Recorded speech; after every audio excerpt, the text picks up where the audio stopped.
আপনি মানে তুমি?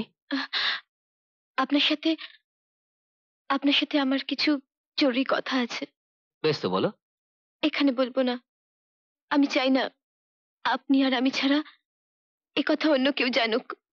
আচ্ছা, কেউ জানবে না। বাবা বাড়িতে নেই, তুমি আগে বসো তো। না, আমি বসবো না। আমি শুধু একটাই কথা বলতে এসেছি। এ বিয়ে হবে না। কেন? দয়া করে আমাকে কোনো কথা জিজ্ঞাসা করবেন না। আমি বলতে পারবো না। আপনাকে বিয়ে বন্ধ করতেই হবে। খুশি, কিন্তু এটা তো বলবে আমার অপরাধটা কি? অপরাধ আপনার নয়, অপরাধ আমার। আপনি আমাকে ক্ষমা করে দেবেন। কিন্তু আমি এই বিয়ে বন্ধ করব কিভাবে? যেভাবে পারেন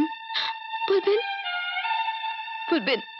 আমাকে আপনার পছন্দ হয়নি, বা বলবেন আপনি আমার সম্পর্কে খারাপ কিছু শুনেছেন, আমার চরিত্র সম্পর্কে। খুশি, আমাকে আপনি ক্ষমা করে দেবেন। ক্ষমা করে দেবেন আমাকে, ক্ষমা করে দেবেন। খুশি,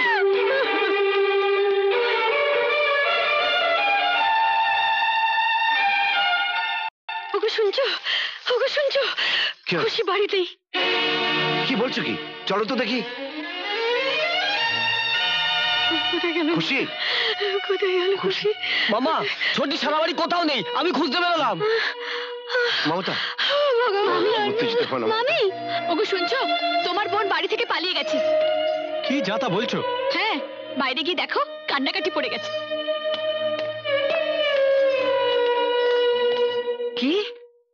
কি বললি তুই?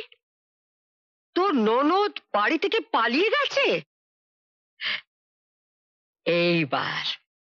এইবার আমি ওদের ভদ্রতার বড়াই করার উচিত জবাব দেব। ঠাকুমা, ও ঠাকুমা, কি হয়েছে? পিসি কোথায় গেছে? জানি না বাবা। আপনারা এই বাচ্চা দুটোকে নষ্ট করছেন কেন? এইসব নোংরা কেচ্ছা কাহিনী এদেরকে শোনানোর দরকার কি? তুমি থামো। যে মেয়ে রাতের অন্ধকারে বাড়ি ছেড়ে পালিয়ে যায় সে নষ্টা, দুশ্চরিত্রা মেয়ে। বৌমা। ও মা, কি হলো রে হেনা? তোর ভদ্র সভ্য আদর্শবান শ্বশুরের উঁচু গলা শুনলাম না? ও, একেই বলে বুঝি চোরের মায়ের বড় গলা? বেআইন, আপনি আবার এর মধ্যে কেন এসছেন? আসবো না? আপনার সভ্য আদর্শবান পরিবার, ভদ্র পরিবার, তার কাছ থেকে আমাকে ভদ্রতা সভ্যতা এসব শিখতে হবে না? বেআই মশাই, কই ডাকুন আপনার ছোট ছেলেকে, আমাকে ভদ্রতা শেখাতে বলুন। যে বাড়ির মেয়ে বাড়ি থেকে পালিয়ে যায়, যে বাড়ির ছেলে গুন্ডাগিরি করে, সেই বাড়ি আবার নাকি ভদ্রলোকের বাড়ি? বেআইন, আমি আপনার কাছে মিনতি করছি, আপনি এখান থেকে চলে যান। এমনিতে আমার মাথা ঠিক নেই, আমি হয়তো আপনার কথার কোনো খারাপ উত্তর দিয়ে দিতে পারি। তোর শাশুড়িকে এখান থেকে যেতে বল। যাও, বোনের কলঙ্কের কালি মুখে মেখে ঘরের কোনায় বসে মুখ লোকাও। ছি ছি ছি ছি ছি, মানুষজনের কাছে মুখ দেখাবার আর উপায় রাখলো না। বৌমা, কলঙ্ক যদি লাগে তাহলে আমাদের মুখে লাগবে। আমরা যে খুশির বাবা মা, আমরা তো খুশির পরিচয় মুছে ফেলতে পারবো না। তোমরা মুছে ফেলো খুশির পরিচয়। চলে যাও এই বাড়ি ছেড়ে, দূরে কোথাও চলে যাও। মা, আমরা বাড়ি ছেড়ে গেলে কি খুশি ফিরে আসবে? শোনো খুশির মা, শোনো, তোমার ছেলে এতক্ষণে কথা বলেছে। দেখো, এতক্ষণে কথা বলেছে। এতক্ষণ বাবা মায়ের অপমানের একটাও জবাব দেয়নি। যে একটু হাতে ঘা লেগেছে, কেমন মুখে কথা ফুটেছে দেখো। এই তোমার ছেলে, এই তোমার সন্তান, একজন তো দাঁড়িয়ে দাঁড়িয়ে তামাশা দেখছে, আর একজনের কোনো তো খবরই নেই। এমনকি বোনটাকে খুঁজতে যাওয়ার প্রয়োজনও মনে করছে না। মামা, খুশি দিদিভাই তার কোনো বান্ধবীর বাড়িতেও যায়নি। আরে, বান্ধবীর বাড়িতে যাবার জন্য রাতের আধারে কোনো মেয়ে বাড়ি থেকে পালায়? দেখো গিয়ে কোথায় কোন ছেলের সঙ্গে কি করছে কে জানে। থামুন! মানুষ মানুষের বিপদে দুঃখে তাকে সান্ত্বনা দেয়, তাদের দুঃখটাকে ঢেকে দেওয়ার চেষ্টা করে, কিন্তু শিয়াল কুকুরে তা করে না। তারা নোংরা কাটতে পছন্দ করে। তুমি কোথায় যাচ্ছ? যার নিজের ছেলে নেই তাকে তো নিজেই সবকিছু করতে হবে। যাই দেখি থানার হাসপাতালটা ঘুরে আসি।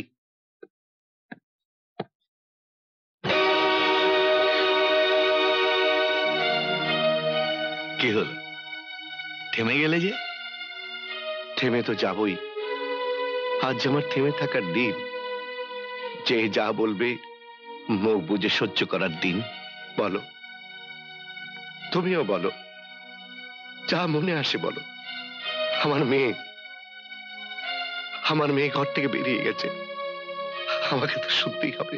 বেরিয়ে গেছে? খারাপ, খুব খারাপ করেছে। বলবেন না, সত্যি কথা বললে ওনার গায়ে ফোসকা পড়ে। আপনি ঠিকই বলেছেন, সত্যি কথা কম লোকে সহ্য করতে পারে। অন্যের গায়ে ধুলো এসে পড়লে নাকে রুমাল দেয়, কিন্তু নিজের গায়ের ময়লা দুর্গন্ধ দেখিয়ে দিলে খেপে যায়। শঙ্কর, বুঝুন এবার কেমন ফ্যামিলিতে আত্মীয়তা করতে যাচ্ছিলেন। ভাগ্যিস মেয়েটা আগেই পালিয়ে গেছে, নইলে আমি যেমন আমার মেয়েকে দিয়ে হাত কামড়াচ্ছি তেমনি আপনিও পস্তাতেন। আমি তো বলবো আপনার ভাগ্য ভালো, আর আপনার ছেলের ভাগ্য ভালো। হ্যাঁ, ভাগ্যটা যে কত ভালো তাও নিজেই দেখুক। ওকে ডাকি। শঙ্কর, তুমি অমিতকেও নিয়ে এসছো? ওই ছেলেটার সামনে আমাকে অপমান না করলে কি তোমার চলতো না? বেশ করেছেন, ছেলেকে এনে আপনি বেশ করেছেন। ডাকুন আপনার ছেলেকে। হ্যাঁ, অমিত, অমিত এদিকে আয়।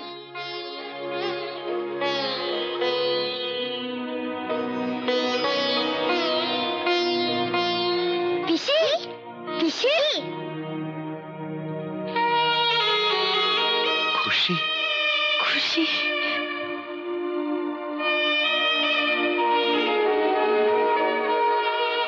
না না না, একদম না, একদম না। কেউ আমার বৌমার কাছে ঘেঁষবে না। শঙ্কর, চুপ কর শালা। তুই আমার 30 বছরের বন্ধু, তুই শালা টাকা চিনেছিস?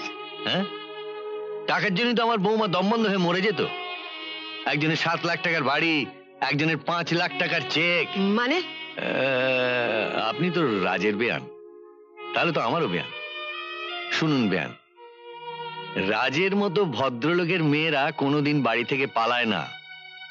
সব শুনে আমি অমিতকে বলেছিলাম অমিতের পরামর্শে তুষার খুশিকে আমার কাছে নিয়ে আসে, এবং আমি নিজে দাঁড়িয়ে থেকে ওদের বিয়ে দিয়েছি।